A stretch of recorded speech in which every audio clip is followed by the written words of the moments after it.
Hello and welcome back to Final Fantasy XII The Zodiac Age. There's a sailboat in the background over there. I've always liked Balfenheim. So peaceful with the waves. Anyway, before we continue, I've upgraded some weapons for a few people in the party, but I have not altered the armor because the armor increase at this point is really not necessary, and I'm going to save the gil. I should also mention I unlocked the Morbid Urn, which I will purchase at a later point and not right now because it's a very expensive thing, but it is very, very useful for getting Arcana and High Arcana. Anyway, that's a thing for much later. Nothing from the Technique shop,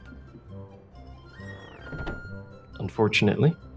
There is a bar or an inn or whatever over there that we can acquire hunts from.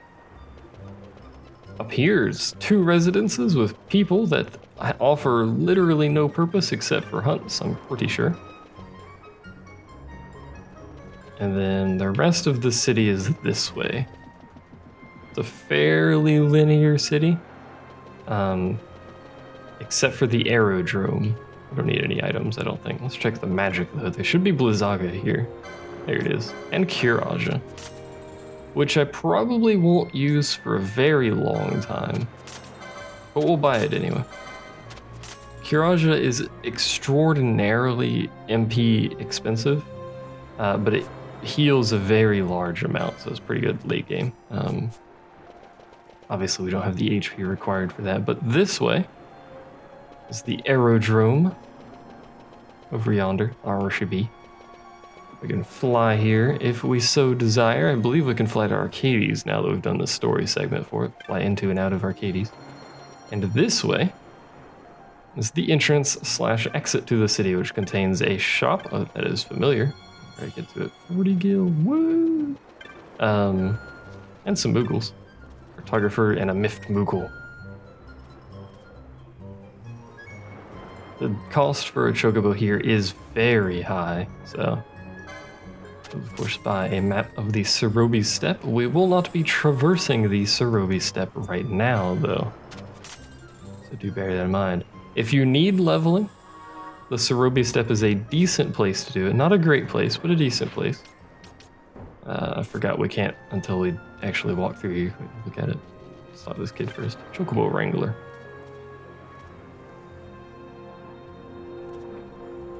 I don't remember raising that bird. Are you sure?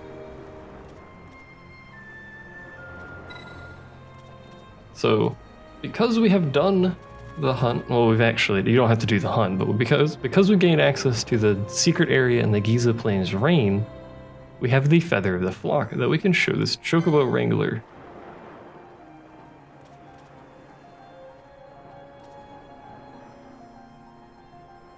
No respect.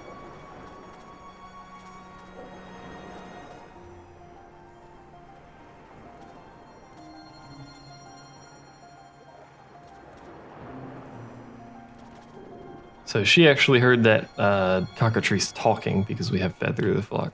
But over here is our good friend, Mr. Shopman. Please talk to me. There we go. Nice.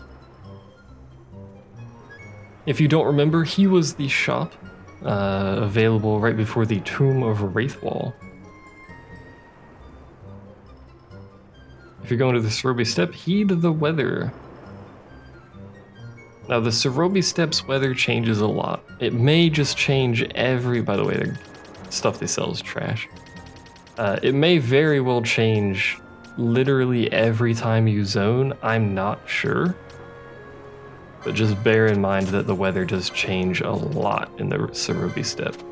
I'm just gonna buy a few of these for now. I'll buy some more later, but I'm not even gonna equip them. So they have all the basic stuff, they got all these items, basic magics and stuff like that, but they also have teleport stones, which I will buy many of. In fact, we'll actually buy 58.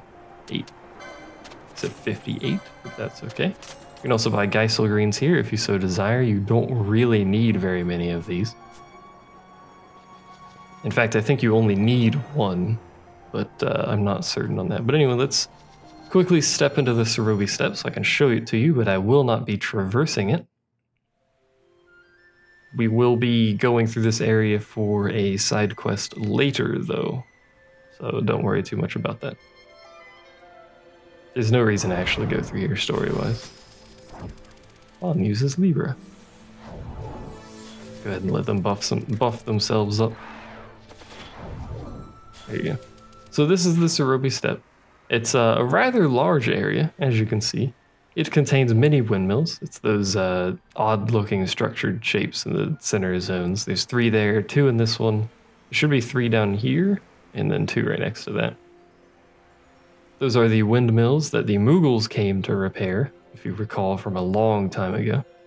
But there's no reason story-wise to traverse this zone. It's a very beautiful zone, I will say. I do like it. Pretty good music too. But there's no reason to traverse this zone because over here, it won't actually let me go that way because I don't think I went into that zone, but we can use the world map to show you. Through that area goes to the Takita Uplands, or Tachita, however it's pronounced, which we've already been to. There's no reason to be there. If we were to walk to our next quest destination, we'd have to go through there, Fonco, Silica, Mosforan, Nalbina, through the Ester Sand to the Giza Plains, and then through the Giza Plains to the Osmone Plain, and then Gomor Jungle, and then Feywood. This is obviously a very long trip. Now we've already been close to Feywood. There's the entrance to the Feywood right there, actually. If I click it, it doesn't do anything, it's been there. But we never actually went very far into the Feywood, because we went there through the Paramina Rift, because I'm an idiot. Don't mind that. But we haven't actually traversed the zone. Anyway, what you really should do, I'm also gonna probably change my party up. Bring Fran and Balthier and Bosch in. What you really want to do is you probably want to actually, in order to save like 3 hours of your time, you want to use teleport and either go to the Urut village, the Gomor Jungle teleport, or the Mount Bur-Amesis teleport. I am going to use the Urut village. It doesn't matter which you use. Mount Bur-Amesis is probably the furthest away, but it also does put you in a different location in the jungle. Arguably probably a better location in the jungle, but you know, trade-offs and all that jazz. But anyway, let's go ahead and make our way to the south. We've already made this journey when we fought the Vorpal Bunny. Excuse me. Should probably have Bosch as the party lead because he is the melee, so he'll run first and moid at everything. Excuse me. Slow the game down. I'm too tired to run the game on quad speed, apparently. If you're curious why I'm tired, it's because I don't know what sleep is. My name makes sense now, doesn't it? None of these enemies will be difficult. Even these hellhounds will not prove much difficulty because, as you can see, we do quite a lot of damage. Yeah. Make our way through here, and then we will fairly quickly be at our, well, actually not even at our destination, but we'll be fairly quickly at a location close to where I want to be anyway. Probably should have bought some echo herbs, that's okay. He's petrified. Rude. Fran doesn't have a Suna, that's right. I forgot. Rather annoyingly, she doesn't, but I don't think red mages can get a Suna. I think that's a white mage only. That's the wrong way. But I could be mistaken. It could just be locked behind a... Again, don't know why it's such a low level. It could just be locked behind an Esper or something like that, or a Quickening. I think it would have to be Esper. The instant you traverse into this zone, there is a trap, because fuck you. Developers hate you. But there's also these deadly nightshades. They're not actually that deadly, they just have a fancy name. They do, I believe, cause confuse. They at least cause sleep and slow and poison. I think they're capable of causing confuse, though. But anyway. Man, I wish she had a Suna. Can I do anything about basic stuff? We're not going to use shell and protect, so let's do some basic stuff here. So blind, fox, and then poison. And that should cover most of it. Wait, that was faux any. What? Not faux any. That would be good for them. Excuse me, not bomb. There we go. Not the fastest way of removing debuffs, especially if you have a lot, but it's better than using items. I generally don't like having item gambits, and I'm too lazy to use the items myself, but you know, details. Anyway, this is a level appropriate zone, so these enemies do have much more health. You can also apparently steal quality lumber from those things. If we go that way, head to the Paramina Rift. If we go this way, we find Moo, which are like the bunnies, except aggressive and awful. There's the confuse that can be caused. Something here caused it, I knew it. We happen to find it now. Now, there is a fair bit of treasure in this area and the areas attached to it. I don't remember exactly if any of the treasure is actually good, but there's a decent chunk of it. There's also treacherous. There's also, please don't step on that. Damn it. There's also occasionally Cerberuses in this area that spawn with the things we just killed, the Tartarus or whatever they're called. It's the same enemy, effectively. It just has a slightly different appearance. It doesn't really do anything different, I don't think. Wow! I didn't even move and you hit me with a trap. Anyway, you might notice the minimap doesn't work again. It's a recurring theme, unfortunately. Rather annoying. There's the Cerberus. See him? He is, we can compare him. Slightly more health. He's weak to water instead of holy. I think their other stats are the same. And I believe they have all of the same abilities, but not an expert on basic enemy. I'm not an expert on anything, but definitely not an expert on basic enemy encounters. So don't quote me on any of that. There's what I was looking for. What was that item right there? Good old-fashioned map in an urn. Map location is complete. We get some gil. So this is what the Feywood looks like. It's not a complicated zone. That area down there is our destination. That area over there is not our destination. But we will wander over there anyway, because that's what we do in this game, is wander. There's another Cerberus. There's two Cerberi. Plural Cerberi.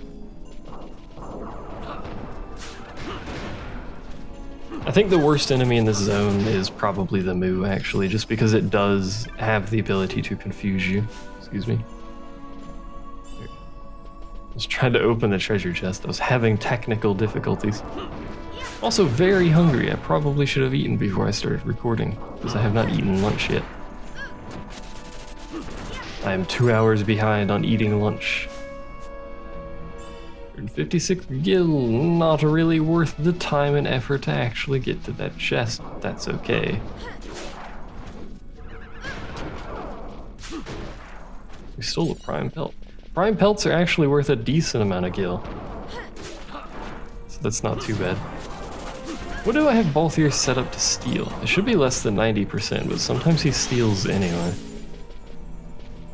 Rather strange. Up to Phoenix Down. My god. So this is our destination. When we finish killing these things. There we go. We'll have a save point, which implies that there is a boss fight, as is tradition. I'm not going to go that way quite yet. We're going to finish exploring this area first. Got an embroidered tippet. Embroidered tippets are very good. I'll show you. Oops, not down there. Should have a few now. There you go. Doubles XP earned. You only need 3 embroidered tippets. I think you can get more than that. Maybe 4? Or more than that, I'm not sure actually. But either way, you only need 3 because you can only have 3 active party members, and only active party members get EXP, so there's really no trouble. by the way. There's our good old friend, the Elemental. It's a very strange zone, by the way. Oops, I didn't mean to attack it. This is a Holy Elemental. It is weak to Dark. We are not using Dark, but it is only level, as you can see, 25. Elementals are only ever level 25. It is Entites that change levels, I'm pretty sure. So they're not difficult to fight at all. In fact, I actually don't know why it's here in this zone. Like, they're supposed to be intimidating for, like, you know, the weather changes, the elementals are out. But it's not in the slightest. So, you know, whatever.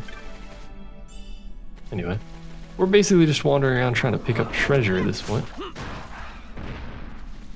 I could cheat and have the handy dandy graph of what every treasure chest in the zone is possible of giving you.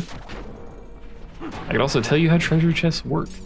So treasure chests have, first off, they have a check for if they contain gil. Usually it's about 40% chance that a treasure chest will contain gil.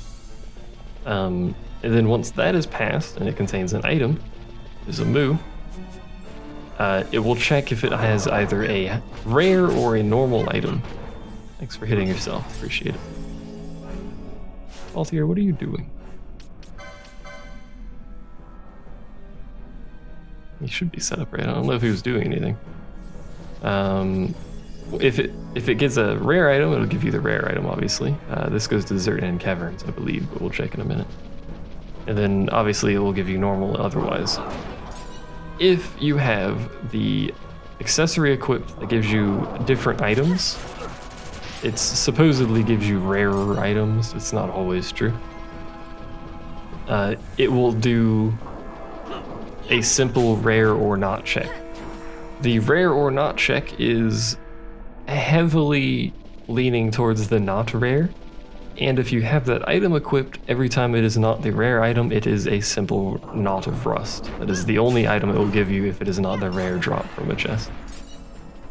Now the rare drop, when you have that item equipped, is not the same as the rare drop when you don't have the item equipped. So you do have to keep that in mind. You can have entirely different chests when you have that item. Anyway, I thought I'd mention that. It's a thing that's mostly irrelevant. This is the Hine Mines, that's right. I forgot that this is how you get to the other side of the Hine Mines. We don't want to be here for obvious reasons that you could tell by the level of that bat. For some reason I thought that went to the caverns. I don't know. Anyway. Excuse me. I appreciate the Libre usage, but I wish it didn't take so long. There we go. Let us make our way back to our actual destination, which, if you've forgotten, was over by that save point. Oh man, a high potion. Get hype. Having a really good stockpile of high potions and X potions is very good, actually. More so X potions. We will at some point have a huge stockpile of those because we will be burning through a lot of them in some fights. But anyway, this is a boss fight. Now, if you recall, I said in fights that, you know, we should be trying in, we're going to have Ash in the party. You might notice I'm not putting Ash in the party. That's because this fight is really, really easy. So it says a dense mist prevents you from advancing. My god, what do we do? Nothing, by the way. We wait.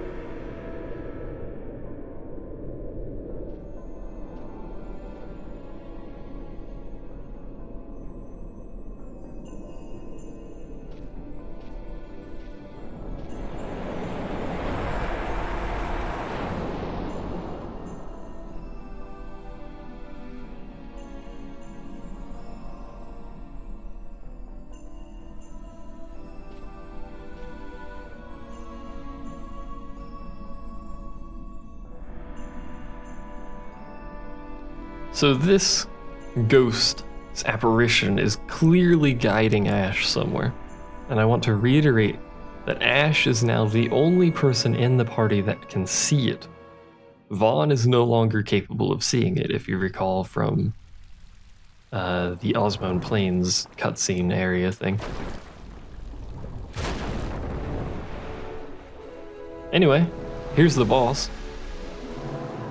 This boss spawns with some minions. or it spawns minions, I think, I can't remember. But this area has the MP draining magic field on the arena. It's very annoying. It means healing, if the boss lasts long enough, is basically restricted to items, more or less. You can also use your quickenings at the start of this. In the original game, your quickenings were tied to your MP, which means this drained your quickenings. This is not true here, so I would like to point that out. But it is still a thing to be aware of. Also, Rafflesia knows Dispelga, unfortunately. Oh, that's rather unfortunate there, isn't it? So I guess we'll just wait. Should probably spread out, but we can't because we're disabled. Anyway, we got a Screamer. Let's go back to our original plan before our entire party got RNG'd to fuck by Disablga, which it normally doesn't cast at the start of the fight, and do this. In the original version, you would enter the arena and immediately use your quickenings. If you were fast enough, which was probably impossible, you could get your level 3 or level 2, whatever your highest quickening is, off before you lost MP. But that was really unlikely and basically impossible. It may actually be physically impossible, but maybe you could do frame perfect menu opening. Who knows? I'm not a speedrunner. Let me show you how it's done. Anyway, welcome to Quickenings. Now in HD. I always liked that one. It also absolutely destroyed the emulator frame rate. Excuse me, I hit the button many times and I didn't use it. Anyway, it doesn't matter. The boss itself is not difficult. The only irritating thing about it is if RNG says fuck you and it uses Disablga at the start of the fight. I believe it is also capable of summoning Malboro minions to assist it.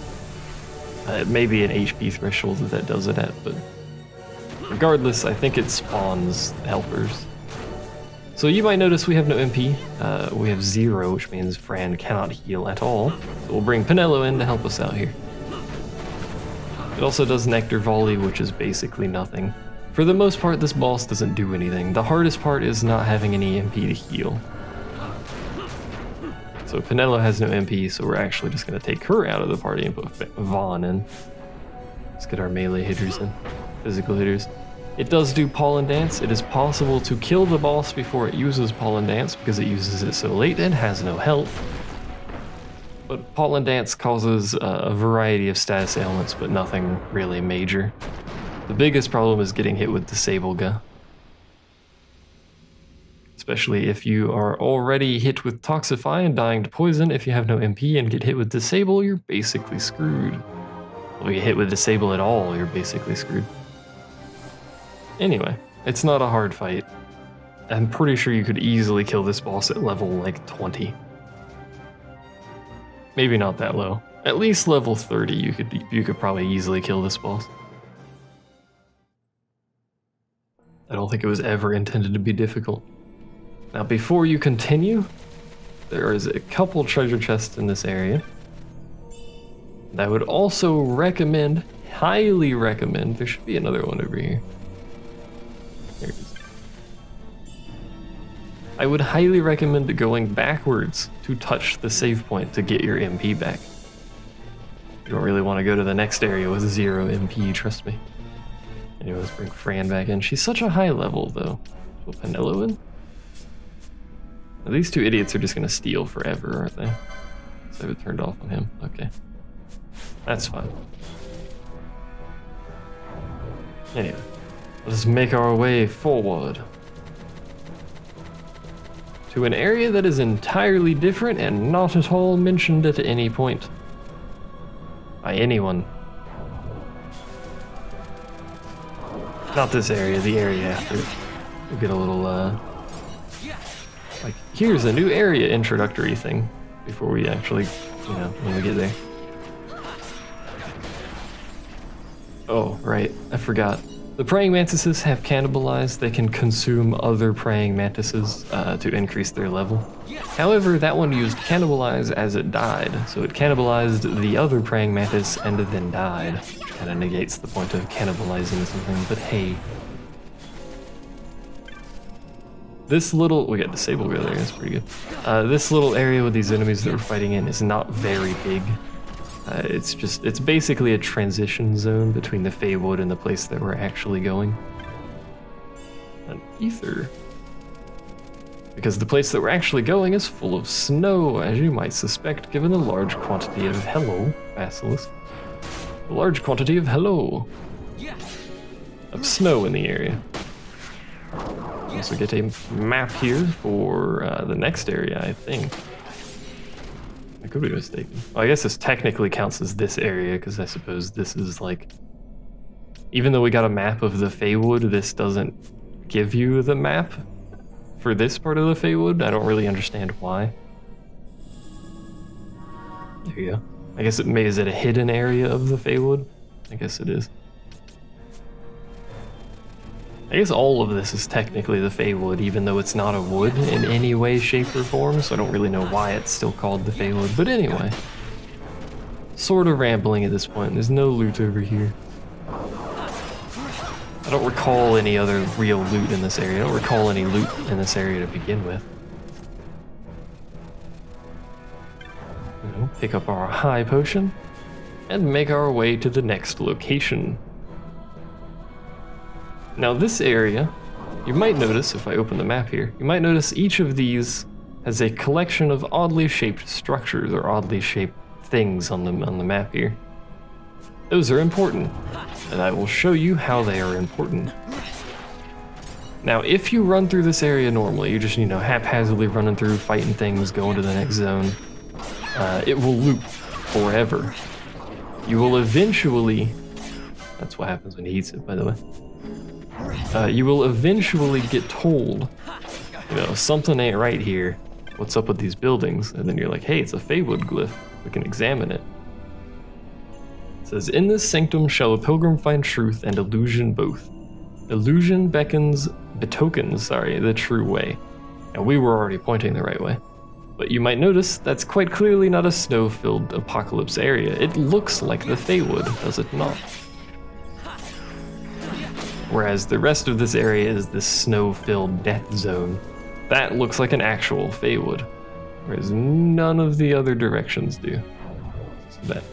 So you would run this way, which will take you to another one of these structures. It will always take you to one of these structures until the last one.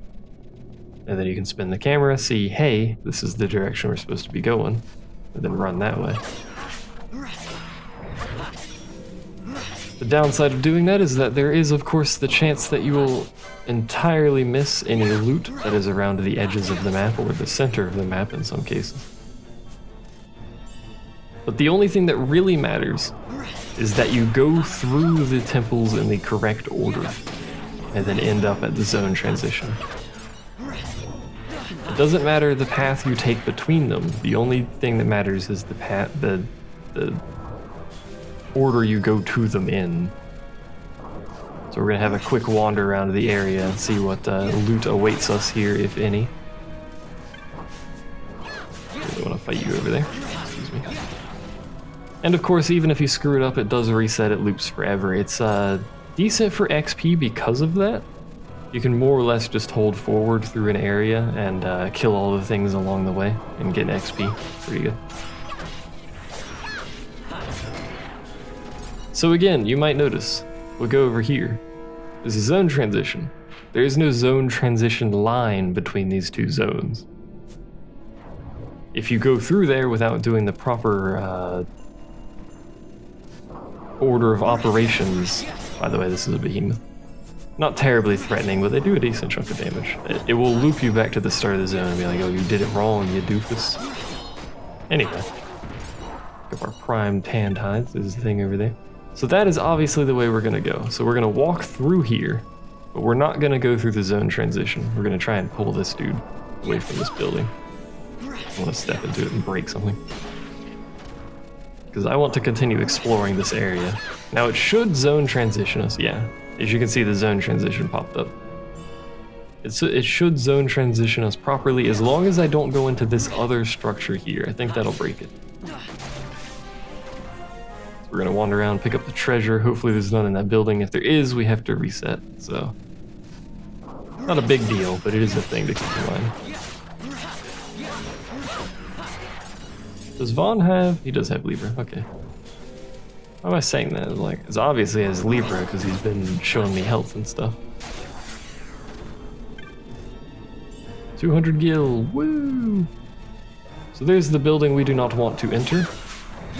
Let's check if there's any loot in there. There doesn't appear to be. No. Okay. 100 gil, woo!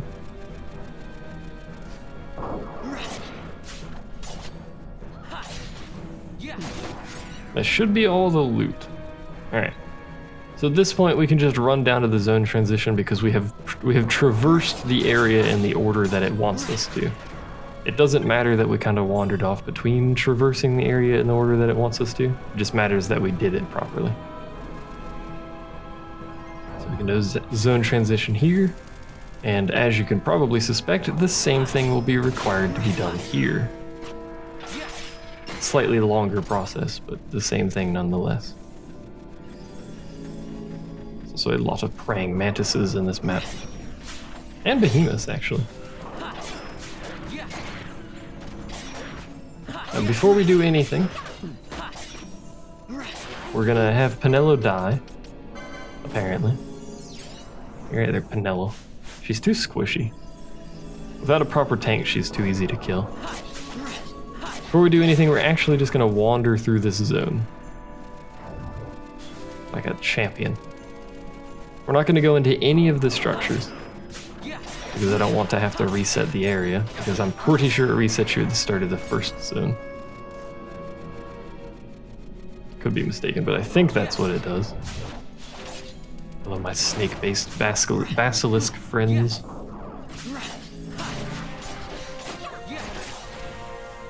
Yeah. I mean, it is good for XP as well, so I'm not gonna be saying no to free XP. An ivory pole. It may actually be what Bosch already has, yes. So, wasted gil purchasing that, but that's okay. Technically, we have unlimited gil because if we need gil, I can just go farm it. It's not like I need to record the. Why can't you hit the snake? There we go. He was stuck there trying to kill that snake for so long.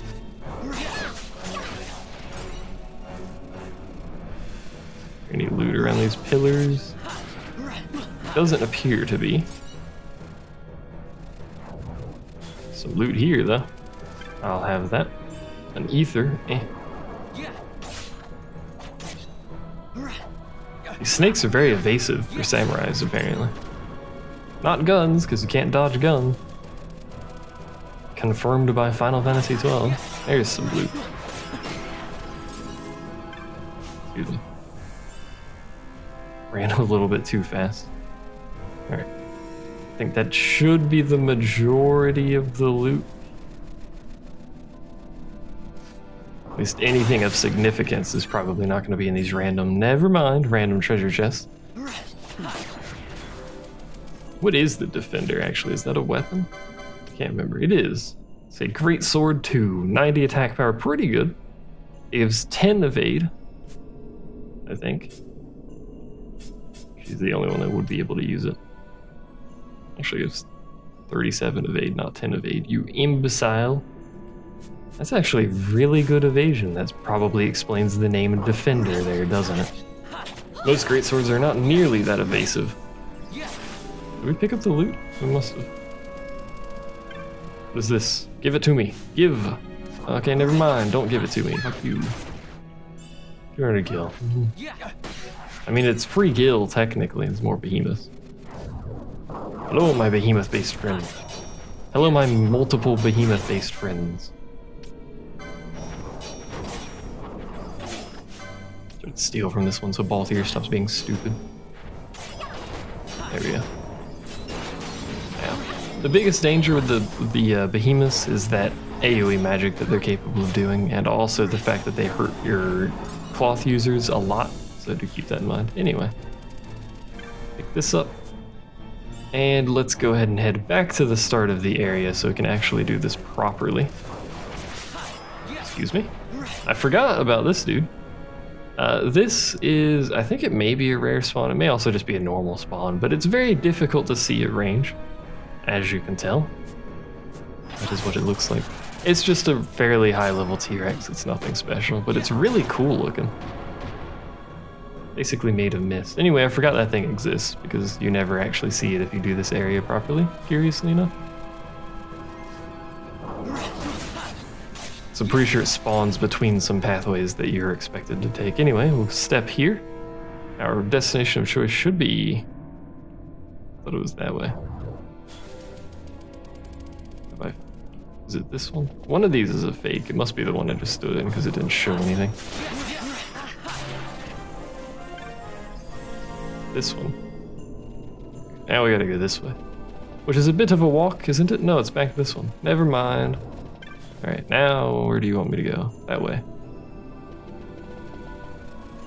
Wait a second. That don't seem right. That way? That don't seem right at all.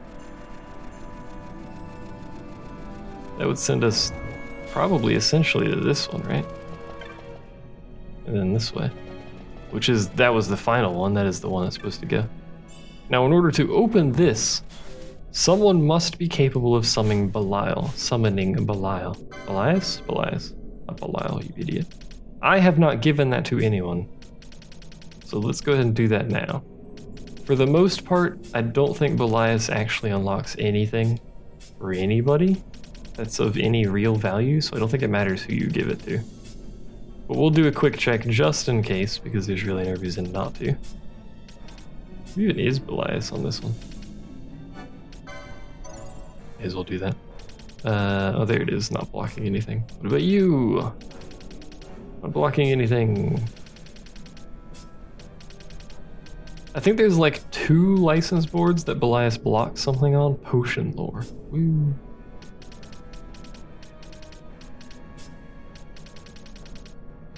You know what, Penelo? No, we may as well give it to Ash so she can have the potion lore. No reason not to. Anyway, someone in your party must be capable of summoning Belias. Obviously she has to be in the party, and I will show you why. It says Gate Gigas, that's your first hint. And it says, Gigas Summoner, Gate's power is yours to claim. Beyond the one gate lies Sacred Gear Vegan. Over the one gate, the Gigas holds sway. There is only one Gigas in this game that you are capable of controlling. Excuse me. We can, actually, I'll touch it. I don't think it does anything. There you go. It does nothing. So what you do is swap to Ash, go to summon. She apparently knows Matthias. And we will summon Belias. And then we can have Belias open the door for us. Because Belias is a Gigas, if you have forgotten. So it changes the music when you summon. Look at him. It's ready to go.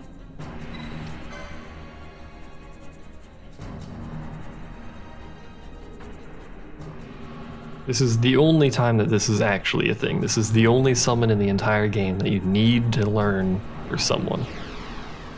None of the others do anything. Well, story-wise.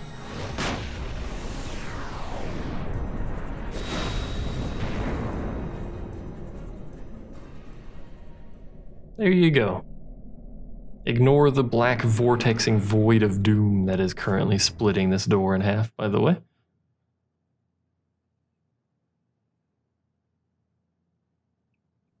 It's perfectly fine. Just step over it.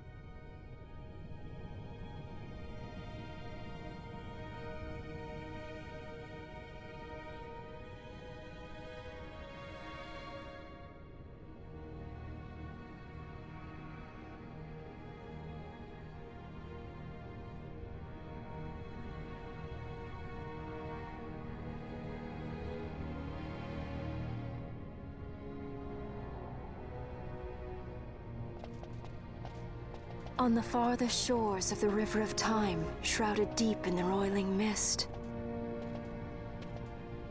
What is it, Fran? The mist runs thick here. Like on the Leviathan? Do not worry. I will behave myself. The mist here is cooled. I sense something like the shadow here. Vena. It appears Sid has yet to arrive. We'll lie in wait for him here. So we're not going inside? Not unless you want to end up twisted. Like the old man.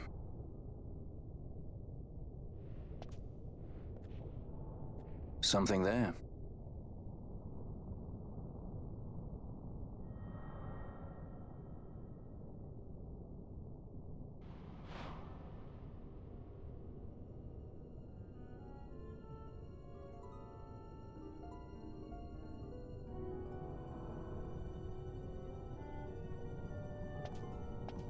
What is it? She can see him. Let's follow her.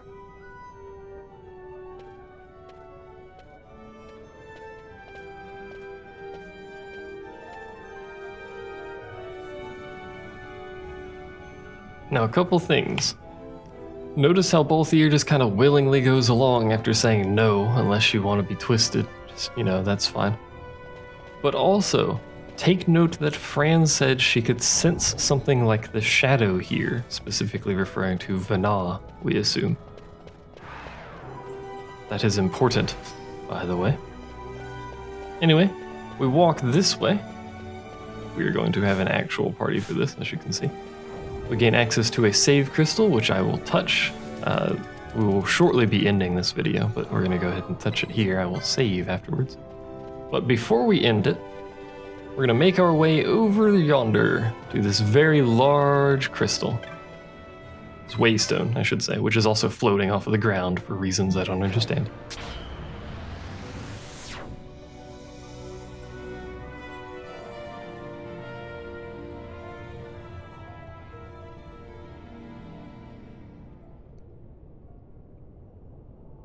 You might notice this, that the camera has decided to zoom in on. That is our target with the very large, hilariously sized sword. We're gonna go ahead and, does she have Protect, actually? No, Vanilla. Cast Protect on Ash. So she takes slightly reduced damage. She will be taking the brunt of the damage.